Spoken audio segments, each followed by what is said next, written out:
오늘 참 복된 주일, 주님 앞에 나오신 사랑하는 성도님들을 주님의 이름으로 축복하고 환영합니다. 함께 찬양하면서 예배의 자리로 나아가시겠습니다. 당신은 영광의 왕.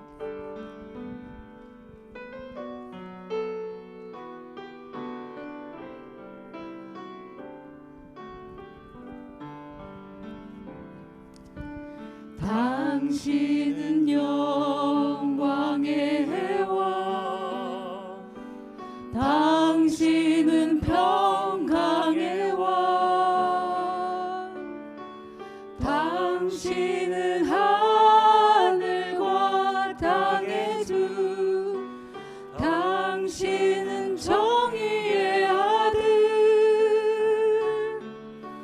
천사가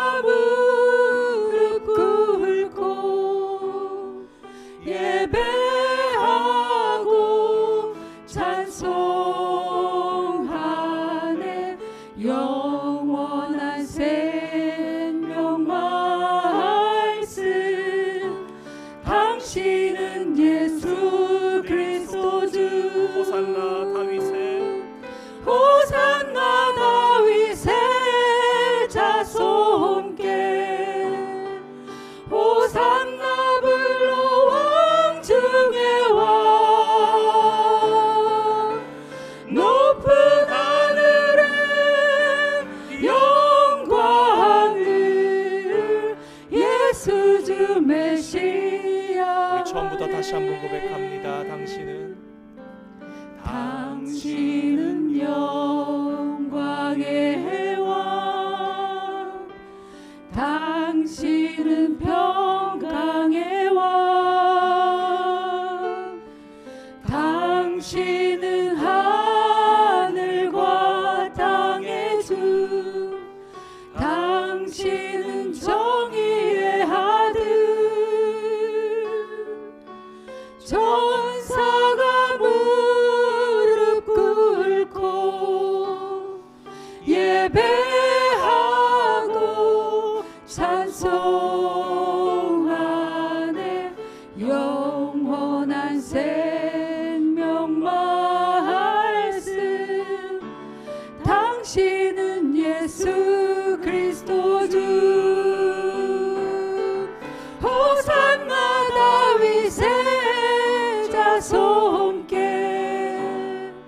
호산나 불러 왕 중의 왕. 높은 하늘에 영광을, 예수 주 우리 메시아. 구경 다시 한번 고백합니다. 호산나 다윗의 자손께, 호산나 다윗의 자손께, 호산나 불러 왕 중의 왕. 높은 하늘에 영광을, 예수 주 메시아. 보라,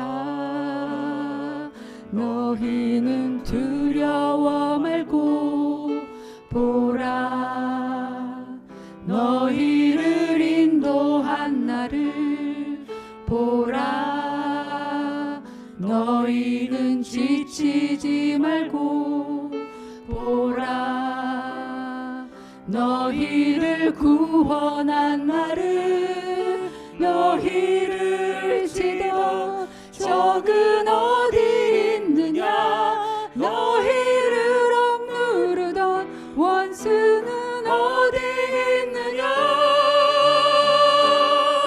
보라, 하나님 구원을,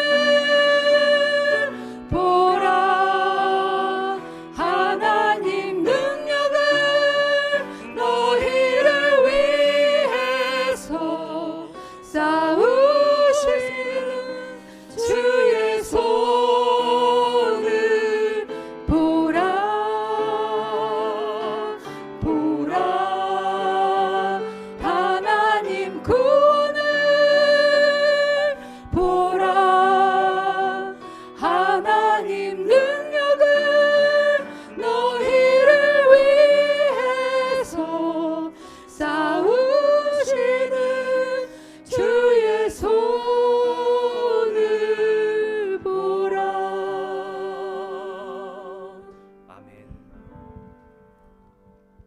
정답이 없는 시대를 살아갑니다. 어제와 오늘이 다릅니다. 우리 인생이 어디로 흘러가는지 모르지만 그러나 주님께서 오늘 말씀하십니다. 보라, 너희의 하나님을 보라. 너희의 답이 여기 있다. 그렇게 말씀하시는 주님의 음성을 들으면서 다시금 우리의 마음이 흔들리지 않고 예수 그리스도의 절대 평안이 우리 가운데 있는 가운데 믿음 붙잡고 오늘도 승리할 수 있는 저와 여러분 되기를 원합니다. 우리 함께 자리에서 일어나셔서 나 주님의 기쁨 되기 원하네 함께 찬양하겠습니다.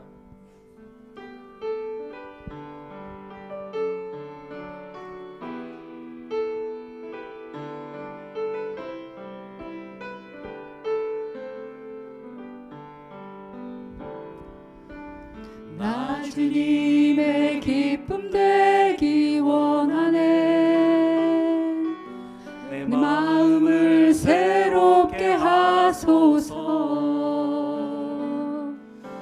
새 부대가 되게 하여 주사. 주님의 빛 비추게 하소서. 내가 원하는 한 가지 주님의 기쁨이 되는 것. 내가 원하는 한 가지 주님의 기쁨이 내가 원하는 한 가지 다시 한번 고백합니다. 내가 원하는 한 가지 주님의 기쁨이 되는 것. 내가 원하는 한 가지 주님의 기쁨이 되는 것.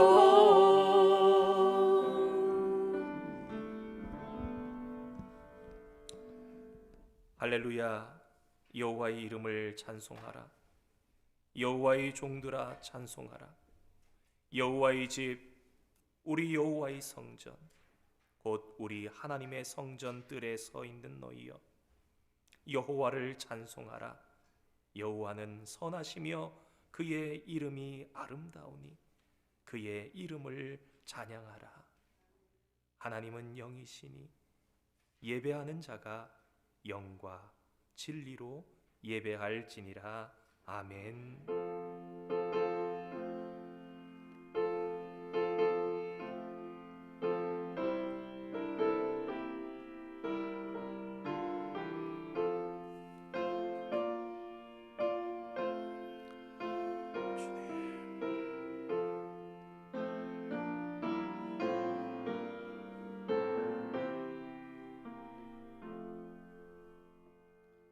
거룩하시고 자비로우신 하나님 아버지, 주님의 은혜와 사랑을 진심으로 감사드립니다. 한 주간도 주님 은혜 가운데 지켜보아여 주시고 말씀 부흥회를 허락하시며 오늘 창립 기념주일을 맞아 온 성도들과 함께 하나님 앞에 예배하게 하시니 감사드립니다. 놀라운 일을 행하신 하나님을 뜨겁게 찬양하는 시간 되게 하여 주시고 마음과 힘과 정성을 다하여 거룩하신 성호를 높이 올려드리게 하옵소서. 예배하는 저희 속에 하늘의 기쁨이 충만하게 하여 주시옵소서. 예수님의 이름으로 기원하옵나이다. 아멘. 우리 함께 찬송가 21장 1절과 3절 찬양하시겠습니다. 찬송가 21장입니다.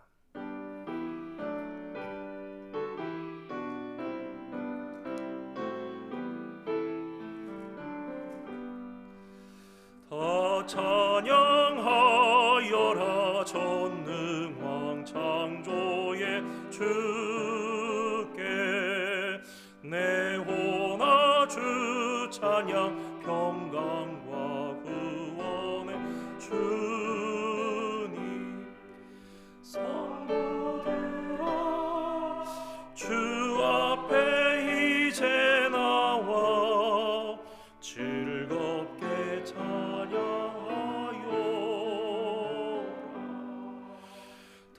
찬양하여라.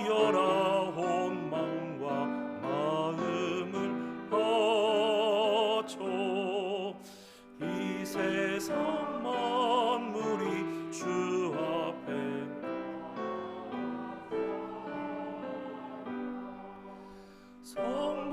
성도들아 기쁘게 소리 높여 영원히 찬양하여라.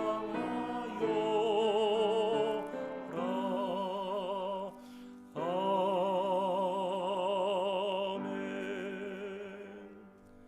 교독문 차례 1번 시편 1편의 말씀 함께 교독하시겠습니다.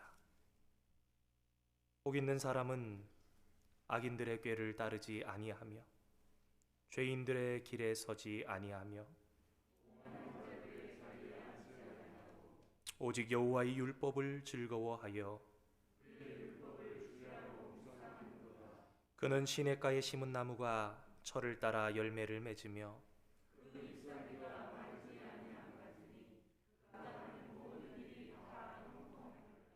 악인들은 그렇지 아니하며 그러므로 악인들은 심판을 견디지 못하며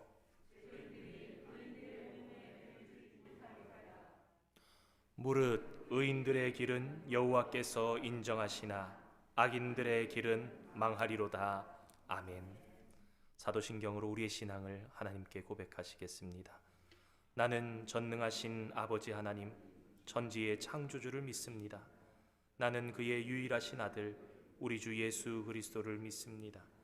그는 성령으로 잉태되어 동정녀 마리아에게서 나시고 본디오 빌라도에게 고난을 받아 십자가에 못 박혀 죽으시고 장사된 지 사흘 만에 죽은 자 가운데서 다시 살아나셨으며 하늘에 오르시어 전능하신 아버지 하나님 우편에 앉아 계시다가 거기로부터 살아있는 자와 죽은 자를 심판하러 오십니다. 나는 성령을 믿으며 거룩한 공교회와 성도의 교제와 죄를 용서받는 것과 몸의 부활과 영생을 믿습니다. 아멘. 자리에 앉으시겠습니다. 김한태 집사님 나오셔서 기도 인도해 주시겠습니다.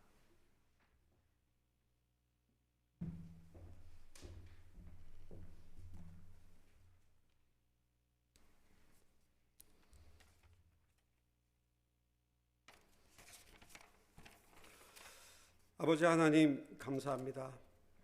코로나 팬데믹의 거센 소용돌이 속에서 이 아침에도 여전히 세상은 소란스럽고 불안한 가운데 있지만 그럼에도 불구하고 우리를 사랑하시는 하나님 아버지의 특별하신 사랑에 의지하여 이렇게 은혜의 자리로 나아올 수 있도록 인도하여 주신 아버지 하나님께 감사를 드립니다.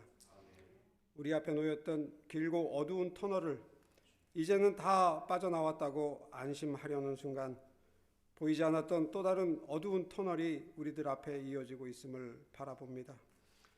얼마를 더 나아가야 이 터널의 끝에 다다를 수 있는지 우리는 알 수 없지만 전능하신 하나님 아버지께서만 아시오니 이 모든 불편함들을 극복하고 감당하며 나아갈 수 있도록 저희들을 도우시고 인도하여 주시옵소서. 저희들의 교만한 모습을 주님 앞에 내어놓습니다. 용서하여 주시옵소서. 거듭난 주님의 자녀로 오직 말씀에 의지하여 주님의 사랑을 실천하며 살아가는 진실한 그리스도인들이 될 수 있도록 은혜를 내려주시옵소서. 오늘은 하나님 아버지께서 저희에게 허락하신 이 교회가 창립 30주년을 맞이하는 주일입니다. 모든 영광을 아버지 하나님께 올려드리오니 하나님 영광 받아 주시옵소서. 그 시간 속에 녹아있는 수많은 성도들의 아낌없는 헌신과 사랑의 수고를 기억하여 주시옵소서. 하늘로부터 내려주시는 하나님의 축복이 우리 솔즈베리 한 장로교회를 통해 파송된 모든 디아스포라 성도들의 가정과 이 공동체를 섬기고 있는 우리 모든 가정에 강물처럼 넘치게 부어 주시옵소서. 법적인 문제가 해결되며 노년기로 접어들며 찾아오는 질병들이 물러가게 하여 주시고 쇠약해져가는 육체가 새 힘을 얻게 하시고 수술이나 치료로 회복이 필요한 부분이 속히 회복되어지는 놀라운 일들이 일어나게 하여 주시옵소서. 소망하는 모든 일들이 주님 안에서 이루어지는 가운데 창립 50주년, 70주년을 소망하며 이 코로나를 넘어 여호와께로 나아가는 우리 모두가 될 수 있도록 은혜를 더하여 주시옵소서. 신년 말씀 부흥 집회를 이어가고 계시는 이재호 목사님에게 성령의 은혜를 덧입혀 주시기를 원합니다. 예정된 모든 집회의 순서를 은혜 가운데 이어 가실 수 있도록 강건함을 덧입히시고 친히 성령께서 인도하여 주시옵소서. 목사님께서 선포하시는 말씀을 통해서 마른 뼈에 생기가 돋아나는 영혼 소성의 은혜를 체험하는 귀한 집회가 될 수 있도록 마지막까지 사탄 마귀의 역사가 틈타지 않도록 성령 하나님께서 친히 주관하여 주시옵소서. 감사드리오며 모든 말씀을 우리의 구세주이신 예수 그리스도의 이름으로 기도드리옵나이다. 아멘.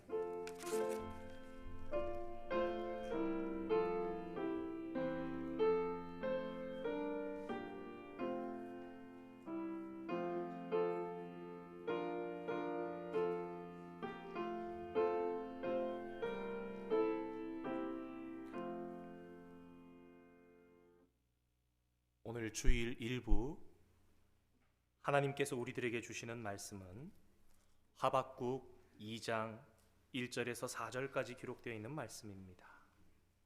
구약 성경 거의 뒤편에 하박국 2장 1절에서 4절까지 기록되어 있는 말씀, 제가 가진 성경 1303면에 기록되어 있습니다.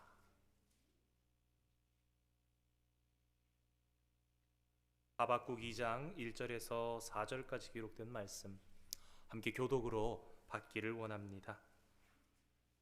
내가 내 파수하는 곳에 서며 성루에 서리라. 그가 내게 무엇이라 말씀하실는지 기다리고 바라보며 나의 질문에 대하여 어떻게 대답하실는지 보리라 하였더니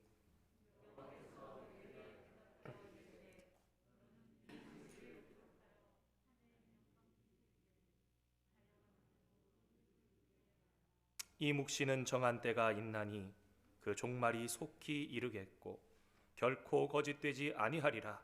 비록 더딜지라도 기다리라. 지체되지 않고 반드시 응하리라. 보라, 그의 마음은 교만하며 그 속에서 정직하지 못하나 의인은 그의 믿음으로 말미암아 살리라. 아멘. 그래도 오늘 주일 또 처음 오시는 분들도 있으실 텐데요. 우리 강사 목사님께서는 현 NCKPC 총회장님이시고 현 휴스턴 한인중앙장로교회에서 지난 87년부터 지금까지, 그러니까 횟수로는 36년째 올해 한 교회에서 목회하고 계신 귀한 목사님이십니다. 어제 목사님께서 겸손하셔서 또 혹 목사님 본인이셔서 잘 모르셔서 그러실 수도 있어서 별로 대단한 사람 아닙니다 그러셨는데, 아마 동부에 몇몇 아주 대단한 목회자들이 몇 분 계실 겁니다. 서부 쪽에도 몇몇 손에 꼽히는 아주 유명한 목사님들 계실 텐데, 미국의 남부 지역에는 우리 이재호 목사님 계십니다. 여러 목회자들이 휴스턴의 이재호 목사님이 목회하심을 보면서 목회 가운데 힘들 때에 저런 분이 저기서 이렇게 또 헌신적으로 하시는구나. 제가 직접 들은 얘기입니다. 다른 목사님들한테 힘을 내시면서 목회를 하신다고. 정말 영적인 지주가 되시는 귀한 목사님, 사실 저희가 몇 달 전부터 부탁드렸지만 사실 아무 때나 모실 수 있는 목사님 아니신데, 또 집회 때 이미 또 귀한 말씀 받으셨던 것처럼 오늘 이 주일 일부 예배 귀한 하나님의 은혜가 우리 목사님을 통해서 저희 가운데 베풀어지기를 주님의 이름으로 축복합니다. 예, 강사 목사님 나오시겠습니다.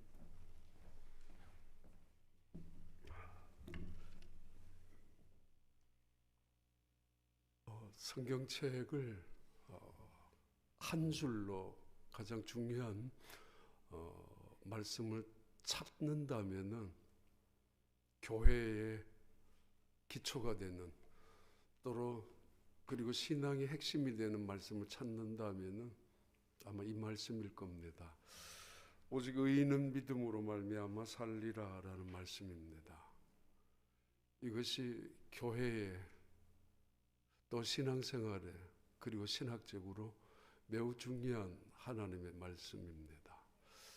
오직 의인은 믿음으로 말미암아 살리라. 이 말씀이 여러분의 신앙의 고백이 되시고 또 이 세상을 이겨나가는 능력이 되시고 더 나아가서 이 교회의 가장 큰 축복이 되는 그런 하나님의 말씀이 되기를 바랍니다. 오직 의인은 믿음으로 말미암아 살리라. 이 말씀 언제나 잊혀지지 아니하는 여러분의 반석 같은 신앙의 고백이 될 줄로 믿습니다. 사람에게 누구에게나 징크스가 있습니다. 시험을 치러 가는 학생이 뜻밖의 지나가던 가게에서 숲을 제공받았는데 미역국을 숲을 받았다면 이건 오늘 시험 치는 거 미끄러질 것 같다라는 예감. 인터뷰 면접을 가는 어떤 분이 그럴 리는 없지만 그냥 문지방에 걸려서 넘어졌다면은 오늘 아무래도 탈락할 것 같다, 떨어질 것 같다라는 그런 불길한 예감을 스스로 가질 때가 있습니다.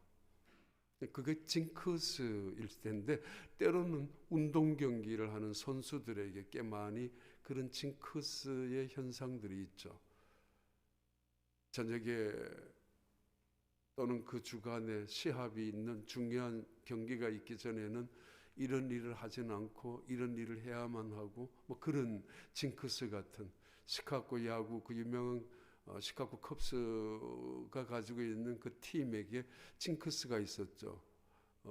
결코 파이널에 올라가서 우승할 수 없다라는 그 염소의 저주 그런 징크스 같은 전통적으로 있습니다. 예수님 믿는 사람들에게도 때로는 그런 징크스를 갖고 있습니다. 나는 안 돼. 그래서 안 된다고. 나는 못해. 나는 이래서 못할 수밖에 없어. 스스로가 자기를 얽어매고 스스로가 자신의 인생을 마치 불행한 듯이 이 운명을 거역할 수 없듯이 스스로가 그렇게 불운을 예감하고 살아가는 사람도 있습니다.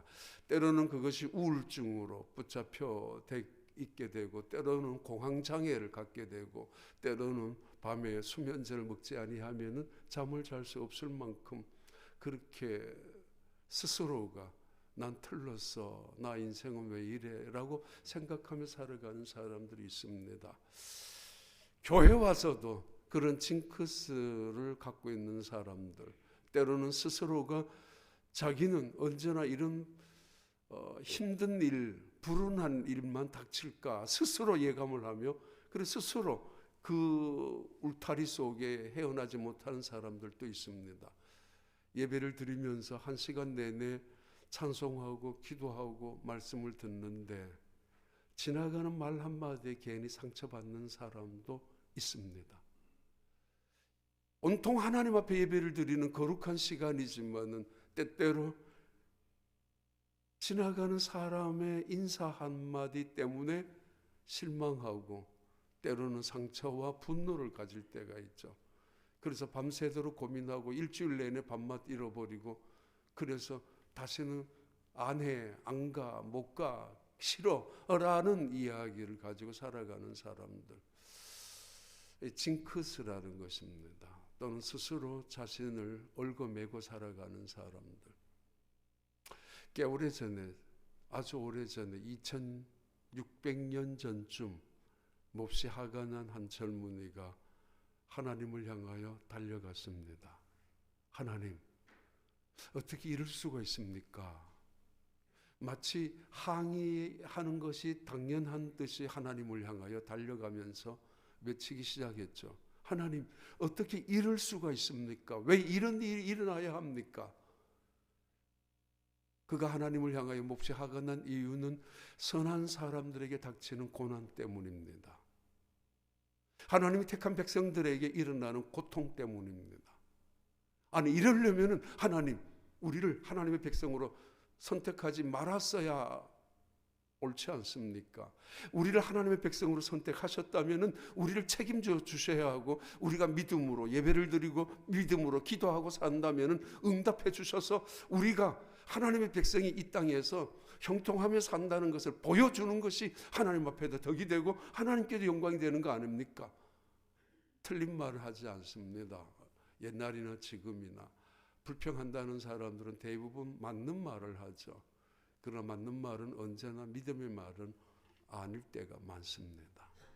하여튼 이 사람은 몹시 화가 나서 하나님을 향하여 항의하면서 왜 선한 사람들에게 고난이 닥쳐오고 왜 하나님의 백성이 이 고통을 당해야 합니까? 근데 그의 마음속에 더 견딜 수 없는 분노가 있었는데 그것은 악한 사람들의 번영입니다. 선한 사람들이 살아갈 때 고난을 당하고 하나님을 믿는 사람이 믿음으로 살아가는 사람, 기도하며 살아가는 사람, 하나님의 교회에 헌신하고 봉사하는 사람들에게 때로는 가정에 어려움이 닥쳐오고 개인적인 아픔이 찾아올 수도 있어요. 그런데 왜 악한 사람들은 저렇게 잘 사느냐 말이에요. 하나님을 믿지 않는 사람들은 왜 저렇게 번영하고 있고, 심지어 교회 안에서도 그냥 적당히 들락날락하는 사람들, 기도 한번 하지 않는 사람들은 왜 저렇게 잘 되고 있는지, 때로는 그럴 때는 없겠지만은 도대체 헌신하는 사람은 고난을 당하고 헌신하지 않는 사람은 오히려 잘 살고 있는 것처럼 보이는 입장 앞에서 화가 나 있었습니다. 아수르 나라가 북쪽 이스라엘을 짓밟았던 것을 알고 있고, 지금 아수르 나라를 짓밟을 만큼 신흥 강대국인 바벨론이 일어나서 남쪽 유다를 짓밟으려고 호시탐탐 노리고 있단 말이에요. 도대체 하나님 어디 계세요? 우리를 지켜주신다는 하나님의 능력은 어디 계신단 말입니까? 저 바벨론의 사람들, 마르둑 우상을 섬기는 이방인들이 우리를 침략하려고 호시탐탐 노리고 있는데 하나님은 어디 계신단 말입니까? 아니 하나님의 능력은 어디 있단 말입니까? 과거 우리 조상들을 애굽에서 출애굽시켰던 하나님의 능력은 이제는 없단 말입니까? 이렇게 하나님을 향하여 항의하고 있는 그런 젊은이, 그 사람의 이름은 하박국이라는 사람입니다. 40대 중반 정도로 짐작을 하는 하박국이라는 이 선지자, 대부분 선지자들은 아버지가 누구인지 어느 고향인지를 출처를 밝히고 있는데 그 많은 선지자들 중에서도 이 하박국은 전혀 언급이 소개가 되어 있지 않는, 이름만 등장하는 하박국이라는 선지자가 하나님을 향하여 화가 나서, 몹시 화가 나서 외치고 있습니다. 하나님 어디 계십니까? 하나님 왜 이렇게 내버려 두십니까? 그의 그 질문은 오래전에 욥이라는 한 분에 의해서 하나님을 향하여 이미 전달되어졌던 항의였고, 2000년 3000년이 지금 3000욥의 시대 이후 3500년이 지난 지금까지 여전히 세상 사람들, 살아가는 사람들에게 하나님을 향하여 던지는 질문입니다. 하나님 어디 계십니까? 왜 이 땅에 선한 사람들이 고통을 당하고 있습니까? 왜 악한 사람들이 더 잘 살고 있습니까? 그럼 하나님을 믿어야 될 이유가 어디에 있습니까? 나 이래서 하나님을 믿고 싶지 않습니다. 하나님은 능력자라면서요. 그런데 어디에 그 능력이 나타납니까? 하나님은 사랑이라면서요. 왜 선한 사람들, 인간들에게 이 아픔을 주고 불행을 닥치며 눈물을 흘리게 한단 말입니까? 그래서 하나님 싫어요 라고 하고 있는 사람들, 아니 그래서 나는 하나님의 존재를 부정하고 싶다고, 선하신 하나님이라면, 사랑이 많으신 하나님이라면 어떻게 이런 일이 인간에게 닥친단 말입니까? 깨마른 철학자들이나 신학자들이 그 질문 앞에서 하나님을 거부하고 떠난 사람들이 많습니다. 하나님이 어떻게 우리에게 대답할 것인가?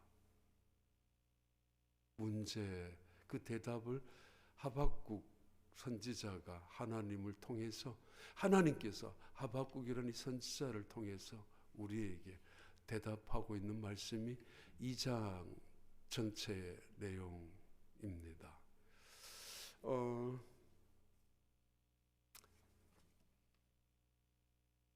1931년이죠. 1931년 12월 11일 영국 BBC 방송국에서 영국 전 국민을 상대로 해서 예고되어져 있는 국민 담화 발표가 있었던 시간이었는데 많은 영국 국민들이 그 방송 일정 앞에서 모여들었고요. 그리고 예고에 따라서 에드워드 8세라는 바로 그때 영국 국왕이 대국민을 향해서 담화 발표가 있었습니다. 에드워드 8세 그때 그 국왕이 아버지 조지 6세가 돌아가신 다음 왕위를 계승한 지 1년이 채 안 되는 그때에 이런 발표를 했습니다. 여러분, 저는 오늘부로 국왕의 이 지위를 내려놓습니다. 왜냐하면 내가 사랑하는 내 아내를 포기하고 나는 이 왕위를 임무를 수행할 수 없기 때문입니다. 그의 아내는 심슨 부인이라는 여자였었는데 미국 필라델피아에서 이미 공군 중령하고 결혼했다가 이혼하고 그리고 영국으로 건너갔었던 미국 이혼한 한 부인이었는데 그분 이름이 심슨 부인이었습니다. 어떻게 영국의 어떤 사교교회에서 만났는지 에드워드 8세는 그 심슨 부인을 보고 사랑을 하게 되고 결국은 이 두 사람은 한 가정을 이루는 결혼을 앞두고 있었지만은 영국 대부분의 국민들은 몹시 자존심이 상했습니다. 아니 적어도 우리나라의 국왕의 자리에 올라갈 사람인데 다른 나라의 여자를 데리고 온다니 그때 당시에 그것도 이혼한 여자와 결혼한다니 영국 국민의 자존심도 허락하지 않았고 영국에 있는 버킹엄 궁전 안에 궁궐 속에 있는 대부분의 가족들도 허락하지 않았습니다. 이건 도저히 안 된다고 체면도 아니고 자기들이 지금까지 국왕의 그 왕족의 피해서는 이건 있을 수 없다라고 결국은 양자택일을 해야 합니다.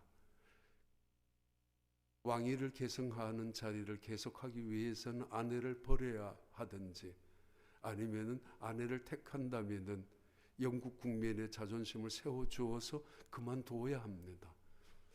결국 그날 그 방송을 하면서 이 에드워드 8세가 이렇게 선언하고 발표를 했습니다. 여러분, 나는 왕위를 포기합니다. 나는 내 아내를 선택합니다. 심슨 부인은. 그 심슨 부인과 결국은 프랑스의 파리에서 한 3시간 정도 떨어진 아주 조그만 예배당에서 결혼식을 올리고 그리고 그 프랑스에서 죽을 때까지 그냥 공작이라는 직위 하나 가지고 살아간 사람입니다. 그 동생이 에드워드 8세 동생 에드워드 4세가 나중에 왕이 계승이 되고 그 왕이 지금 엘리자베스 여왕의 아버지가 되죠. 뭐 전체로 봤을 때 영국으로 봤을 때는 훨씬 더 잘 되었다고 할런지 모르지만 개인적인 왕의 입장에서는 그 왕을 포기하고 굉장한 재산, 엄청난 재산 하나도 얻지 못한 채로 갖고 오지 못한 채 포기했으니까 아주 시골에서 가난하게 살았습니다. 꽤 많은 시간에 여러 기자들이 찾아와서 인터뷰를 했지만은 인터뷰에 응하지 않았었는데 어느 날 심슨 부인에게 한 신문 기자가 인터뷰를 하고 그 인터뷰 기사가 전 유럽에 발표된 적이 있었습니다. 인터뷰 내용은 이런 것입니다. 심슨 부인에게 당신은 지금 당신 남편인 에드워드 8세와 결혼했는 거 후회하지 않습니까? 사실 당신은 에드워드 이 임금이 왕이 된다는 것에 그게 욕심이 생겨서 왕비가 될 꿈을 가지고 결혼하고 사랑을 받아들인 거 아닙니까? 이런 식으로 질문했는데 이 여자 심슨 부인이 대답을 했습니다. 아닙니다. 나는 왕위를 보고 사랑하고 결혼한 것은 아닙니다. 그럼 당신은 지금 이 남자와 에드워드 8세와 결혼한 것을 후회하지 않습니까? 이 심슨 부인의 대답입니다. 후회라뇨? 내가 후회할 시간이 있던가요? 저 남편이 나를 사랑하고 나를 선택하기 위해서 영국이라는 나라를, 영국이라는 백성을, 영국이라는 그 땅덩어리를, 그 왕위를, 그 당시 전 세계 최고의 나라 아니었습니까? 그것을 포기했는데 내가 후회할 틈이 있던가요? 내가 원망할 시간이 있던가요? 나에겐 그런 특권이 없어요. 난 그저 감사할 뿐이고 그저 그 남자를 존중히 여겨줄 것이 나의 사명이라고, 나한테는 걱정할 시간이 없다고, 염려할, 원망할, 후회할 시간이 없다고. 우린 살아가면서 징크스를 갖고 있죠. 무슨 일만 잘못되면은 설거지하다가 그릇이 떨어뜨리면 무슨 일이 생겼지는 않았을까, 우리 가족들에게 먼저 이상하게 먼저 불길한 예감을 갖게 됩니다. 징크스라고 그래요. 그런데 예수 믿고 나면 어떤 사람들은 이 징크스를 다른 것으로 바꾸기 시작합니다. 예배를 드리면서 1시간 내내 앞에서 엉뚱한 소리를 하더라도 앉아서 저 소리 들으려고 왔는가라고 앉아 있으면서도, 그러나 기어이 내 오늘 은혜 받기 위하여 왔으니까 나는 분명히 하나님이 내게 주신 말씀이 있을 거야. 분명히 1시간 내내 없으면 찬송가 가사 하나를 붙잡고라도 하나님께서 지난 한 주간 나에게 일어났던 일을 아시고 기가 막히게 찬송가를 오늘 목사님이 선택하셔서 그 가사가 나에게 은혜를 주었고 힘이 되었어 해답은 이것이야. 때로는 전화가 오죠. 목사님, 누가 내 이야기 했어요? 목사님한테. 아닌데요. 아니, 목사님 어떻게 마치 내 사정을 그렇게 잘 알듯이 다 설교 다 이야기해 주었다고 은혜를 받았다는 이야기죠. 기가 막히게 하나님께서 나에게 해답을 주었다는 이야기죠. 마치 하나님께서 나만을 위하여 준비해 놓은 말씀을 나만을 위하여 그대로 전달해 주었다는 이야기죠. 기가 막히게 하나님의 사랑이 있었고 하나님의 지혜가 있었다는 거죠. 예배를 드리면서 온 1시간 내내 은혜가 되었고, 때로는 그 말 한마디를 붙잡고 나아가는 거죠. 그걸 루틴이라고 합니다. 루틴이라고. 내게 능력 주시는 자 안에서 난 모든 것을 할 수 있다라고 어느 성경 구절 하나. 너희는 마음에 근심하지 말라. 하나님을 믿으니 또 나를 믿으라. 내 아버지 집에 거할 것이 많도다. 이 말씀 하나. 복 있는 사람은 악인의 길을 따르지 아니하며, 그 말씀 하나 붙잡고 나아가는 거. 그래서 나는 잘못될 리가 없어. 그래서 나는 실패할 리가 없어. 그래서 나는 불행한 사람은 아니야. 하나님께서 나를 사랑하시는데, 여호와는 나의 목자시는데 내게 무슨 부족함이 있어? 예수 안에서 아무것도 염려하지 말고 무엇이든지 너희들이 원하는 것을 구하라. 감사함으로 구하라. 그리하면은 모든 지각이 뛰어나신 하나님의 평강이 그리스도 예수 안에서 너희의 생각과 마음을 지키시리라. 이런 말씀 하나하나를 붙잡는 것이죠. 그래서 나는 이 세상에 결코 실패한 인간이 아니야. 무슨 일이 닥치더라도, 어려운 일이 닥치더라도, 교통사고를 당했어도 먼저 좋은 것을 찾아내죠. 하나님 감사합니다. 이 기가 막힌 사건, 사고, 재난, 재앙 속에서도 지켜주신 하나님 말이에요. 나는 아니야, 나는 버렸었어, 나는 틀렸어가 아니라 그를 생각할 시간이 없죠. 하나님이 나를 위하여 예수 그리스도를 보내주셨고, 예수 그리스도를 통하여 하나님 나를 하나님의 자녀로 삼아주셨는데 말이에요. 루틴을 붙잡고 살아가야 합니다. 어쩌다가 미국까지 이민 왔고, 어쩌다가 그 미국 중에서도 여기 델라웨어 이 주까지 와서 솔즈베리까지 내려와 살고 있는 거, 내가 갈 곳이 없어서 때로는 그렇게 생각할는지 모르지만은 하나님께서 나를 인도하시는 분 아닙니까? 여기가 하나님 보내주신 장소 아니에요? 그리고 만나진 사람들이 그렇게 소중한 사람들 아닙니까? 하나님께서 보내준 사람들 아니에요? 그래서 하나님께서 우리에게 이루어지게 하는 귀한 교회를 통하여 이 땅에서 하나님의 나라를 경험하는 축복된 시간들을 보내는 놀라운 자리가 아닙니까? 하가는 이 하박국이라는 선지자가 씩씩거리면서 하나님을 향하여 질문을 가지고 있는 순간에 하나님이 이렇게 대답하십니다. 하박국을 향하여, 너 하가 나 있어? 예, 왜? 아니 왜 선한 사람은 고난을 당해야 합니까? 왜 악한 사람은 저렇게 잘 살아가야 합니까? 왜 믿음의 사람은 이렇게 눈물을 흘려야 합니까? 왜 억울한 일을 당해야 합니까? 왜 저 사람은 오히려 번질번질하게 잘만 살고 있는데 말이에요, 왜 이렇게 당해야 합니까? 내 인생은 왜 이렇게 구겨지고 불행스럽게 살아가야 합니까? 라고 하는 때 하나님이 이렇게 대답하십니다. 아니야, 아직까지 끝이 아니야. 이제 바벨론이 일어나게 되면은 바벨론의 나라, 군인들의 나라는 표범보다 더 날쌔어서 너들을 짓밟게 될 것이고, 사나운 이리 때처럼, 저녁에 굶주린 이리 때처럼 너희들을 무자비하게 밟게 될 것이고, 독수리처럼 하늘에서 아주 쏜살같이 낚아채어서 수많은 사람들을 먹잇감으로 여기게 될 것이야. 이렇게 하나님이 대답하시는 거예요. 아니 뭐라고요? 하나님 뭐라고 말씀하셨어요? 내가 잘못 들었다고? 지금 내가 고난을 당해서 힘들다고 하는데 아직은 시작일 뿐이라고? 아니 지금 세상 사람들 잘 사는 거 보고 왜 저 사람들을 그냥 내버려 둡니까? 하나님, 내가 그렇게 하나님을 향해 원망하고 있는데 하나님은 아직까지 아니라고? 저 사람들은 더 일어날 것이고 더 부흥하게 될 것이고, 저 악한 사람들이 표범처럼 이리떼처럼 독수리처럼 너희들을 먹잇감으로 사냥하고야 말 것이라고? 아니 내가 뭐가 잘못 들었지 않았는가? 라고 생각하고 있습니다. 말도 되지 않는다고. 아직은 예고편이라는 이야기죠. 아직은 하나님의 시간이 아니라는 거죠. 코로나 바이러스로 온 세상이 흔들리고 있습니다. 온 세상이 재난이나 재앙이나 사고 사건을 통해서 흔들리고 있죠. 바다는 바다대로 흔들리고 땅은 땅대로 지진을 통해서, 바다는 쓰나미를 통해서, 때로는 육지까지 올라와서 허리케인으로 덮치고 때로는 토네이도가 휩싸이고 있죠. 흔들고 계시죠. 조짐이죠.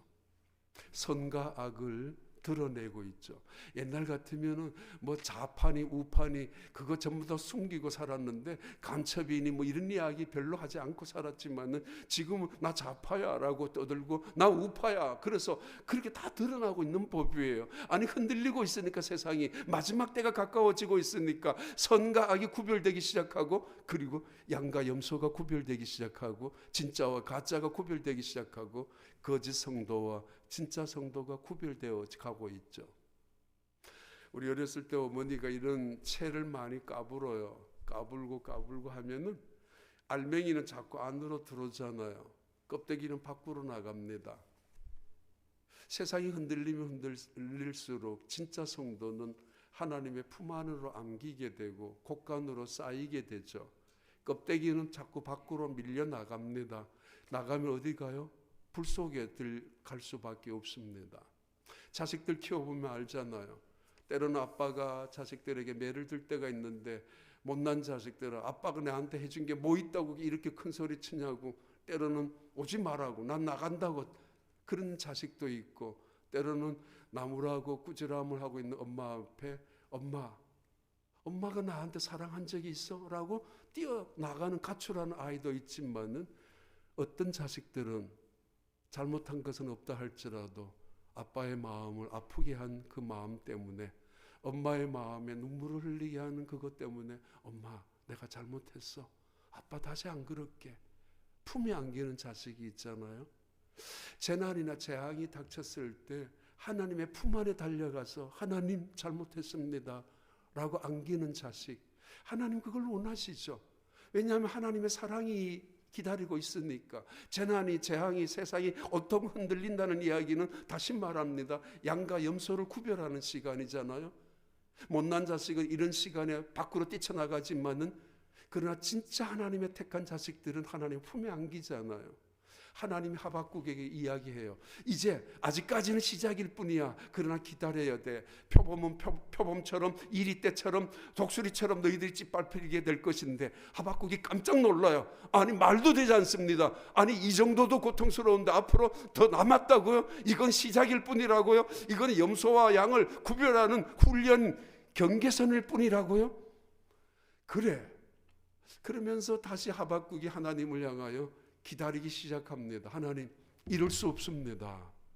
코로나 바이러스가 걸렸다면은 교회는 이것이 차단이 되고 예배를 드리는 사람이라면 하나님의 능력이 나타나야 되지 않습니까? 우리에게는 확진이 결코 있어서는 안 되는 거 아닙니까? 그렇게 보여주시면은 세상 사람들이 깜짝 놀라서 하나님께 쫓아올 것이고 모두가 겸손하게 무릎을 꿇고 하나님을 향하여 항복하는 거 아니겠습니까? 그렇게 말할 수 있잖아요. 그런데 똑같아요. 아직까지 하나님이 대답을 이렇게 하십니다. 하박국을 향하여, 하박국아, 넌 내가 지금부터 말하는 거 다 기록하고 기록하라고. 태블릿 PC 요즘 나오는 갤럭시나 뭐 아이패드 전 전혀 모르지만 거기다가 기록하라고 말하고 있죠. 그리고 지나가는 사람이, 말을 타고 가는 사람들이 읽을 수 있을 만큼 크게 적어 놓으라고. 하늘에서도 땅을 바라봤을 때 그것이 한눈에 확 들어올 수 있을 만큼 기록하라고. 기차가 지나가면서, 때로는 비행기를 타고 가면서, 때로는 차를 타고 가면서도 공중에 떠 있는 뭐 이상한 광고들이 있잖아요. 그 배너들이 경비행기를 통해서 나타나잖아요. 가끔 다운타운 위에 광고할 때처럼 그렇게 기록해서 보이라고. 예, 무엇을 기록할까요? 하나님 이렇게 말씀하십니다. 오직 의인은 믿음으로 말미암아 살리라. 이걸 기록하라고. 캘리포니아 가면 헐리우드에 큰 글자로 산등성에 헐리우드라고 적혀져 있는 것처럼 지나가는 모든 사람들이 손쉽게 볼 수 있도록, 누구도 못 봤다고 변명하지 아니하도록, 누구도 나는 저 뜻이 무엇인지 알 수 없었다라고까지 핑계대지 못하도록 분명히 알기 쉽게, 분명하게 똑똑하게 기록하라고. 뭐를요? 오직 의인은 믿음으로 말미암아 살리라. 하나님의 말씀은 거짓되거나 하나님의 말씀은 변경되거나 하나님은 비진실한 신분이 아니라는 말이죠. 그래서 거짓되지 아니하는 하나님은 하나님의 시간대에 정확하게 하나님의 일을 이루시는 분이니까 기다리라고. 지금은 아니지만 기다려보라고. 때가 되면은 선과 악이 드러날 것이고 기다려보라고. 악한 사람들은 악한 대로 무르익어서 결국은 심판을 받게 될 것이지만은 믿음으로 살아가는 사람은 내가 지켜줄 거야. 하나님을 믿는 믿음으로 살아가는 사람은 내가 구원시켜 줄 것이고 그들은 나의 사람으로 영원한 자리에 앉혀줄 거야. 지금 믿음으로 살아간다는 거 실망하지 마라. 포기하지 마라. 지금 악한 사람들 잘 사는 거 보고 부러워하지 마라. 지금 선하게 살아가는 사람이 고통을 당하는 거 보고 절망하지도 마라. 지금은 아직까지 끝이 아니니까 기다리라고. 하나님은 거짓된 분이 아니지 않느냐. 그리고 분명하게 온 이스라엘 백성들에게 외쳐라, 적어놓으라, 산등성 위에 하늘에 띄워놓으라고. 오직 의인은 믿음으로 말미암아 살리라.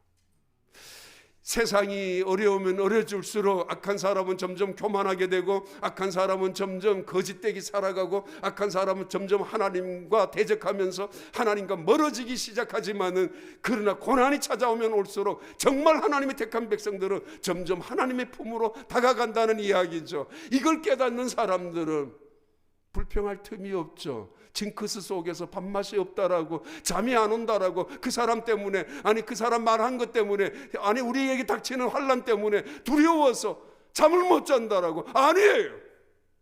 오직 의인은 믿음으로 말미암아 살리라. 이 말씀 한마디면 충분하지 않습니까? 그래서 돈으로 사는 거 아니잖아요. 인생은 권력으로 사는 것도 아니잖아요. 인생이란 믿음으로 사는 거 아닙니까? 오직 의인은 믿음으로 말미암아 살리라. 이 말씀은 온 세상을 이기는 능력이고 우리에게 주신 하나님의 축복입니다.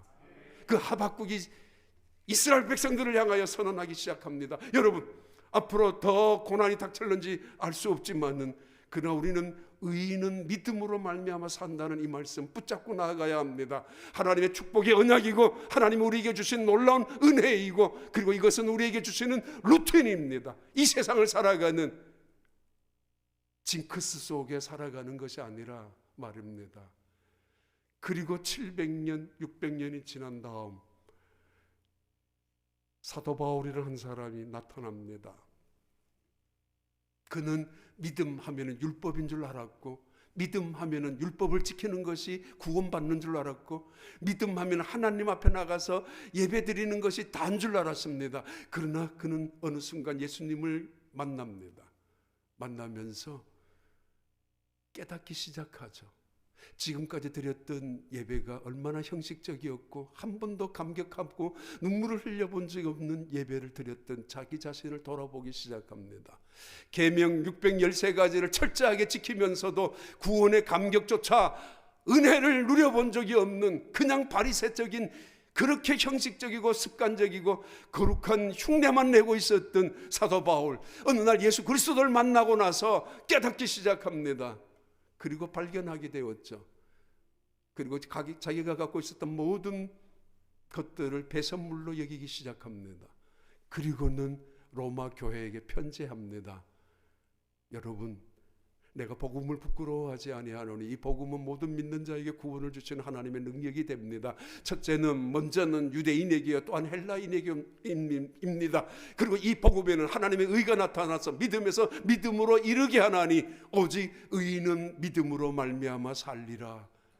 그는 로마 교회를 향하여 1장 시작하면서 이 위대한 선언을 하고 있습니다. 이 이야기는 바로 하박국이 했던 하나님의 선언, 하나님의 증언이었거든요. 하나님 말씀이었거든요.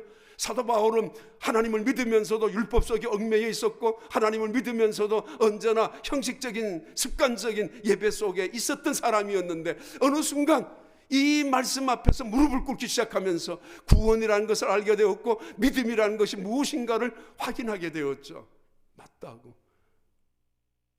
의인은 믿음으로 말미암아 구원받는다는 사실 앞에서 우리가 아직 연약할 때에, 우리가 아직 죄인 되었을 때, 우리가 아직 원수 되었을 때 하나님께서는 자기 아들을 우리에게 사랑의 표시로, 학증으로 주셨지 않습니까? 로마서 8장에 넘어가면은 그러므로 우리를 누가 대적하리요? 하나님이 우리를 위하시면은 누가 우리를 송사하리요? 하나님이 우리를 의롭다 하셨는데 누가 우리를 정죄하리요? 우리를 위하여 죽으신 분은 예수 그리스도, 그분 아니냐? 그는 지금도 하나님의 보좌 우편에서 우리를 위하여 친히 간구하시는 분이라고 선언하고 있지 않습니까? 그래서 누가 우리를 그리스도의 사랑에서 끊으리요? 환난이나 공고나 핍박이나 적신이나 위험이나 칼이라 그 어떤 것도 우리를 끊을 수 없다라고, 그리스도의 사랑에서. 이것이 믿음으로 살아가는 것입니다. 이것이 의인은 믿음으로 말미암아 산다라는 고백과 진리의 말씀이고 증언입니다. 그래서 초대교회 성도들 끓는 가마 속에 죽임을 당할 때도 있었고, 경기장 한복판에 몰림을 당해서 수많은 사자들 떼 앞에서 삼킴을 당할 때가 있지 않습니까? 많은 경기장에 모인 관객들, 예수 믿는 사람들 죽는 걸 보고 싶어서 왔던 그 사람들, 그렇잖아요.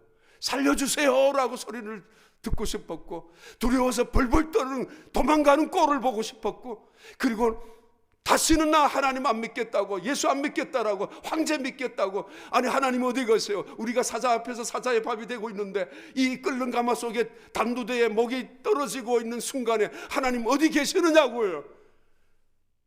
그런데 두려워서 벌벌 떨 줄 알았는데, 살려달라고 애원하고 소리칠 줄 알았는데, 나 예수 믿지 않을래요, 그렇게 포기하고 그들 앞에서 무릎을 꿇을 줄 알았는데, 이들은 그렇지 않았습니다. 오히려 찬송하기 시작합니다. 오히려 의연하게 하나님을 향하여 두 손을 들고 기도하기 시작합니다. 옆에 따라다니는 아이들 두려워서 엄마 겁이 나, 엄마 무서워. 가슴에 안긴 아이들이 눈물을 흘리며 소리치고 울고 있을 때 두려워서 사자 앞에서 엄마가 이야기하죠. 가슴을 톡톡 찌면서 등을 두들기면서 괜찮아, 괜찮아, 조금만 참아, 눈 뜨면 하나님의 나라야, 괜찮아, 참아봐. 그들은 찬양했어요. 기도했어요. 믿음으로 순교를 당했어요. 의인은 믿음으로 말미암아 살리라. 간중들이 조롱하다가 별별 이야기로 핍박하고 비난하다가 그들의 죽는 모습을 바라보면서 관중들이, 세상이 두려워했습니다. 저들이 도대체 무엇 때문에 저렇게 찬송하고 있는지, 저 힘이 어디서 났는지, 저들이 도대체 어떻게 저렇게 순간에도 기도하면서 죽음을 의연하게 받아들이는지 두려웠습니다. 세상이 두려워하는 그리스도인들, 그들에게는 세상이 감당할 수 없는 믿음이 있었기 때문입니다. 오직 의인은 믿음으로 말미암아 살리라. 믿음이 뭐 별 거예요? 뭐 그래죠? 집사가 뭐 별 거냐고요? 믿음 뭐 돈이라도 더 필요하다라고요? 주고 봐요. 그 믿음이 얼마나 귀한 것인지 몸서리치게 될 것입니다. 지금 세상은 양과 염소를 구별하고 흔들리고 있는 시간입니다. 지금부터 500년 전에 결론을 드리면은 한철 문의가 로마 교황청에 방문한 적이 있었습니다. 1510년에 그는 로마 교황청을 기대감으로 방문했죠. 거기 가면은 정말 신실한 하나님의 사람들을 만날 거라고 생각했었고, 거기 가면은 믿음이 무엇인가 해결받을 수 있을 거라고 생각했기 때문에 로마 교황청 방문자로 선정되었을 때 기대감을 가지고 로마를 방문했었는데, 한 달 동안 방문하고 그는 좌절하고야 말았습니다. 로마 교황청 안에서 거짓된 신앙의 모습을 보았기 때문입니다. 그는 판사가 되기 위하여 법대를 공부하다가 어느 날 친구가 죽는 죽음 앞에서 법대를 포기하고 그리고 신학을 공부하는 사제가 되기 위하여 들어갔었고, 그리고 믿음이 무엇인지, 구원은 어떻게 얻는 것인지, 하나님이 어떤 분인지를 알고 싶어서 사제 학교에 들어가서도 남들이 지키는 계율 그 이상의, 남들이 하는 구제 금식 그 이상을 가지고 철저하게, 그것도 자원하면서 서원하면서 철저히 기쁨으로 섬겼던 그분인데, 로마 교황청에 가서 그는 실망하고야 맙니다. 돈을 던지면서 구원을 받을 수 있다라고, 돈을 투자하면서 우리의 조상들까지 구원시킬 수 있다라는 그런 제도 앞에서 그는 치를 떨기 시작합니다. 이게 믿음이 아니라고, 이렇게 구원을 얻는 건 아니라고. 실망에 가득 찬 그 젊은이, 이름은 마르틴 루터였고, 바로 로마를 떠나는 하루 직전에 라테란 성당에 그 스칼라 계단을 올라갑니다. 무릎으로 하나님, 내 이 실망의 마음으로 다시 독일로 되돌아가야 합니까? 중세의 타락한 모습이었죠. 믿음으로 구원받는다는 그 진리를 희석시키고 행함으로 구원받는다는 진리를 덧씌우면서 교회는 건물만 하늘을 향해 높이 세웠고, 예배는 의식적인 죽은 예배처럼 의식으로 사제들은 그 복장만 10번, 12번을 바꾸어 가면서 예배를 드리고, 성경은 읽지도 아니하고 라틴어 성경책 그거 하나 들고 제사를 드렸던 그때의 교황이라는 사람은 영국, 미국, 아니 유럽 전체의 임금들을 임명할 만큼 대단한 권력의 시대였습니다만, 영적으로 가장 타락한 시대, 암흑의 시대였죠. 그것에 견딜 수 없었던 마르틴 루터는 라테란 성당의 스칼라 계단을 기어 올라가면서, 하나님 어디 계십니까? 도대체 믿음이 뭡니까? 구원은 어떻게 얻을 수 있습니까? 신앙생활은 어떻게 해야 합니까? 라고 올라가는 순간에 깨달았는 것이 있는데, 바로 하박국의 이 말씀입니다. 오직 의인은 믿음으로 말미암아 살리라. 극히 번개처럼 스쳐가면서 독일로 돌아왔고, 독일로 돌아오자마자 그는 시편을 연구하고 시편을 강의하고, 그리고 다시 로마서를 기록했던 그 사도 바울의 심정을 찾아가면서 다시 깨닫기 시작합니다. 그리고 이 말씀을 붙잡기 시작합니다. 오직 의인은 믿음으로 말미암아 살리라. 이 말씀 하나로 개신교가 시작이 되었고, 이 말씀 하나로 초대교회로 돌아갔고, 이 말씀 때문에 루터란 처치와 그리고 가톨릭 처치와 개신교, 오늘 프로테스탄트 처치가 갈라지는 계기가 되었습니다. 우리의 생명이 여기에 있다는 이야기죠. 개신교의 생명이, 교회의 뿌리가, 교회의 본질이 오직 의인은 믿음으로 말미암아 살리라. 마틴 루터는 눈물을 흘리면서 이 말씀을 붙잡고 로마 교황과 싸웠고, 그는 가슴에 하나님이 주시는 능력을 붙잡고 이 말씀을 붙잡고 로마의 교황청이 거대한 세력과 싸웠습니다. 그리고는 오늘의 개신교를 시작한 거 아닙니까? 그래서 오늘의 교회가 이 말씀이 약해진다면 교회도 약해지는 거예요. 오직 의인은 믿음으로 말미암아 살리라. 이 말씀만큼 우리에게 큰 은혜와 축복이 어디 있습니까? 돈으로 산다면 얼마나 돈을 줘야 돼요? 행함으로 구원받는다면 얼마나 해야 돼요? 어떻게 의롭게 하나님 앞에 인정받을 수가 있어요? 천만에 없습니다. 오직 의인은 믿음으로 말미암아 살리라. 그러기에 감사하고, 그러기에 겸손하고, 그러기에 이 말씀 하나로 세상을 이기는 능력과 축복이 있는 것입니다. 이 말씀 하나가 여러분의 루틴이 되시고, 이 말씀, 언약의 말씀 하나가 이 교회의 생명력이 되어서 앞으로도 끝까지 그 믿음으로 구원받고, 그 믿음으로 하나님 품 안에서 하나님의 영광을 돌리며 살아가는 여러분이 되기를 바랍니다. 하나님 감사합니다. 감사합니다. 이 귀한 제단, 우리 신실하신 전영광 목사님과 사모님, 하나님께서 가장 적합한 자를 보내주셔서 세워주셨고, 그를 통하여 이 제단에서 하나님의 말씀을 선포되게 하여 주신 거 감사합니다. 온 성도가 함께 우리 목사님을 협력하며 또 순종하며 또 서로가 힘이 되면서 이 교회를 이끌어 나가며 세워나가며 지켜나가는 저들이 되게 하여 주시옵소서. 무엇보다도 오직 의인은 믿음으로 말미암아 살리라. 이 말씀 하나는 이 제단에서 강물처럼 흐르는 하나님의 언약의 말씀이 되게 하여 주옵소서. 예수님 이름으로 기도하옵나이다.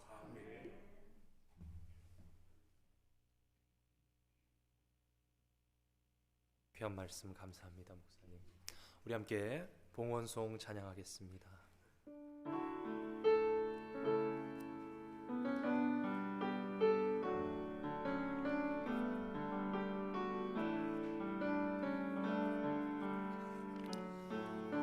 나 무엇 봐도 주님을 바꾸지 않으리. 다른 어떤 은혜 구하지 않으리. 오직 주님만이 내 삶의 도움이시니 주의 얼굴 보기 원합니다. 주님 사랑해요.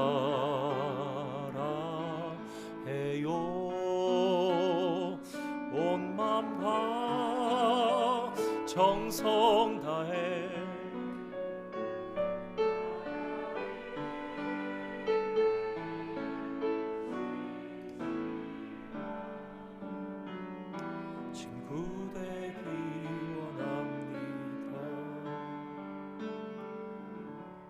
하나님 감사합니다. 진정한 크리스찬이 무엇으로 사는지 알게 하여 주시고, 예배하는 기쁨이 가득한 가운데 이 혼탁한 시대를 살아갈 수 있도록 은혜를 베풀어 주시니 감사드립니다. 귀한 예물 정성껏 준비하여 주님 올려드립니다. 한 주간을 성실하게 열심히, 때로는 억울할 때도, 때로는 힘들 때도 많았지만 또한 아버지 하나님이 순종함으로 감사함으로 이겨내며 기도하면서 눈물과 땀과 아버지 하나님 우리의 힘과 정성을 담아서 이 시간 올려드립니다. 하늘의 하나님께서 흠량하시는 귀한 예물 되게 하여 주시고, 예배하면 예배할수록 주님 앞에 더욱더 합당한 예물로 나아가는 복된 주의 성도들 다 되게 하여 주시옵소서. 한 주간을 또 살아나가야 합니다. 주님 힘 주시고 지혜 주시고, 하루하루가 새날 새날로 우리 성도들에게 다가가게 하여 주시고, 도전과 새로운 믿음의 도약으로 아버지 하나님 나아갈 수 있는 우리 모든 성도들 될 수 있도록 순간순간 힘과 능력 되어 주시사 또 한 주간 살고 승리하고 돌아왔습니다. 주님께 감사하는 우리 성도들 다 될 수 있게 주님 붙드시고 인도하여 주시옵소서. 이 예물 나가서 쓰이는 곳곳마다 하나님 영광이 나타나며 하나님의 나라가 확장되기를 소망하며 거룩하신 예수님의 이름으로 기도드립니다. 아멘.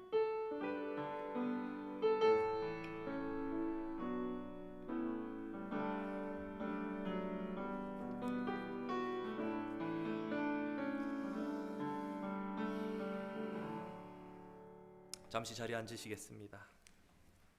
오늘도 온라인 오프라인으로 모이신 우리 사랑하는 성도님들 진심으로 축복하고 정말 환영하고 감사합니다. 오늘 오후 4시에는 이 자리에서 창립 30주년 기념 감사 예배가 있습니다. 우리 겨울방학 후 시작하려 했던 중보기도 모임은 당분간 좀 더 연기하기로 합니다.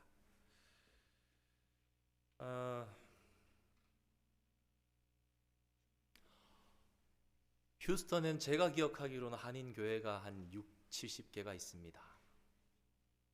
목사님 처음 부임하셨을 때 저는 그때 없어서 잘 모릅니다만 그런 거 말씀하지도 않으시고, 제가 들어서 아는 바는 100명이 채 모이지 않았던 교회라고 알고 있습니다. 지금 2,000명 이상이 모이는 휴스턴에서 가장 손꼽히는 교회로, 정말 아까 말씀드린 대로 남부의 정말 영적인 지주로서 살아가시는 귀한 목사님이십니다. 우리 목사님의 삶을 우리 성도님들이 아셨다면 지금보다 훨씬 더 은혜를 받지 않으셨을까? 우리가 언제나 어떤 목사님 오셔도 정말 대단하시고 귀하시고 훌륭한 목사님이다 생각하고, 선교사님이다 생각하고 받으면 우리의 은혜가 더욱 넘치 마땅히 그래야 되지만, 목사님 참 숨어서 남들 드러나지 않게 너무너무 애를 쓰시는 분이세요. 제가 기억나는 게, 토요일 날 밤에 늦으면은 사람들 아무도 없거든요. 10시, 11시, 뭐 때로는 새벽에. 목사님 죄송합니다. 1,000명이 넘게 앉는 그 식사하는 테이블을 다 혼자 정리하시는 모습을,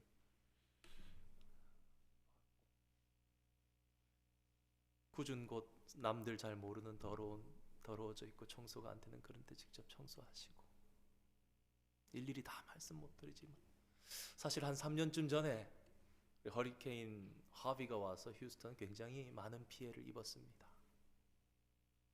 그때 저희 집 앞에도 허리까지 물이, 도로가 바로 집 앞에 그 골목길이 허리까지 찼어요. 아침에 일어나 보니까, 주일날 일찍 일어났는데도 차는 도저히 못 움직이겠더라고요. 아마 우리 부교육자들 거의 그때 못 갔습니다. 근데 목사님 온라인 예배를 하시는 거예요. 1부 예배, 2부 예배 하시는데, 사실 한 1-2년 지나고 나중에 다른 분 통해서 말씀을 들었습니다. 목사님 집 있는 곳이 제일 많이 잠긴 지역 중에 하나였거든요. 목사님 댁이 4피트, 한 5피트 정도가 물에 그냥 잠겨서 며칠을 있었습니다. 나와서 설교를 하셨거든요. 예배를 인도하시고. 어떻게 하셨나 하려면 비닐에 입으실 옷을 비닐로 꽁꽁 싸셔가지고 미리 길이 어디까지 괜찮은지를 조사를 한번 나갔다 오셨나 봐요. 그래서 픽업 트럭 좀, 차들 좀 높이까지 잠겨도 괜찮은 해서 어디까지 괜찮으니까 어디까지 좀 와주세요. 그리고 목사님이 옷을 싸가지고 헤엄을 치시고 나오셔가지고 예배를 드리신 거예요. 집이 다 잠겨가는데. 여러분 60개 70개 교회가 있고 다 나름대로 열심히 하시는 목사님이실 텐데, 다들 훌륭한 목사님들이실 텐데, 왜 하나님께서 휴스턴 한인중앙장로교회를 사랑하시고 왜 그토록 많은 한인들이 그곳에 와서 예배하면서 이 목사님을 통해서 은혜를 받는지, 정말 귀한 목사님, 모실 수 없는 목사님인데 혹 그래도 1부 드리고 2부 못 드리시는 분들도 계실 것 같아서 귀한 목사님 또 오셔서, 사실 2-3달 전에 다리를 교회 일 하시다가 다치셨어요. 그래서 깁스를 하시고 앉아서 계속 설교를 몇 달 하셨더라고요. 저는 최근에 보고는 유튜브에 서서 하시길래 괜찮으신가 보다 그랬는데 다리를 저시는 거예요. 그 사실은 뒤에 나가셔서 인사 못 하시고 양해해 주시기를 바라고요. 우리 귀한 목사님 지난 3일간 정말 하나님의 은혜로운 말씀 하나라도 더 주시려고 우리 교회를 사랑하는 마음에 또 제자된 후배 목회자 위해서 정말 정성을 다해서 귀한 말씀 전해 주셨는데요. 우리 목사님 정말 감사합니다. 우리 박수 한번 했으면 좋겠습니다.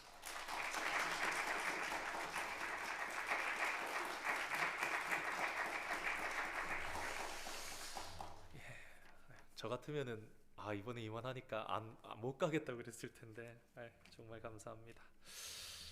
우리 신년 말씀 부흥회, 그리고 오늘 오후에 있을 창립 기념 감사 예배의 모든 헌금은 선교 헌금으로 쓰여집니다.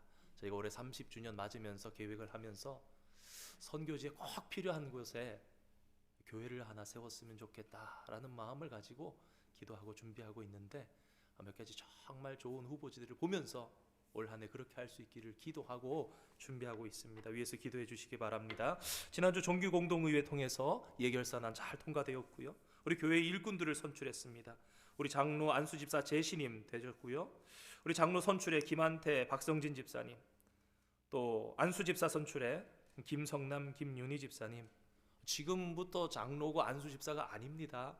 혹 듣기 좋으시라고 혹 잘 모르셔서 그런 분들 계시는데, 우리 교단의 법에 따르면 일정 교육 기간을 거치고 임직식을 통해서 그 임직식이 지나야 안수를 받아야 장로가 되고 집사가 됩니다. 이 모든 과정 가운데 하나님 은혜롭게 인도해 주시기를 계속해서 기도해 주시기 바랍니다. 2022년 공천위원 선출되었습니다. 창립기념 감사 예배, 오늘 또 특별히 우리 귀한 진철민 교수님 오셔서 특성으로 영광 돌리십니다.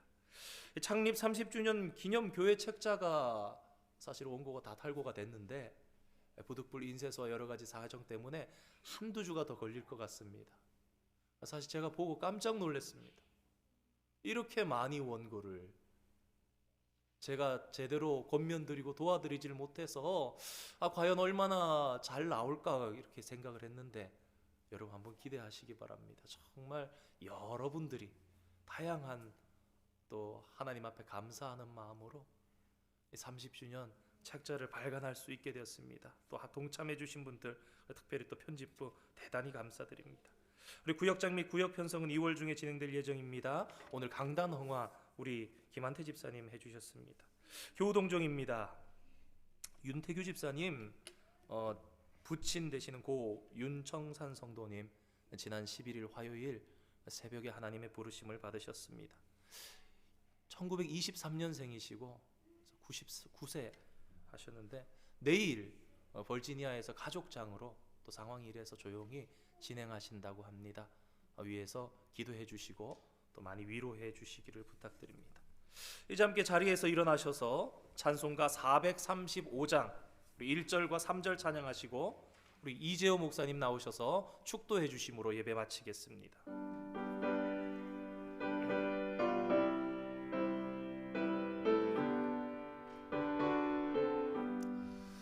나의 영원하신 기업 생명보다 귀하다. 나의 갈 길 다가도록 나와 동행하소서. 주께로 가까이 주께로 가오니 나의 갈 길 다가도록 나와 동행하소서. 모든 골짝 지나가며 험한 바다 건너서 천국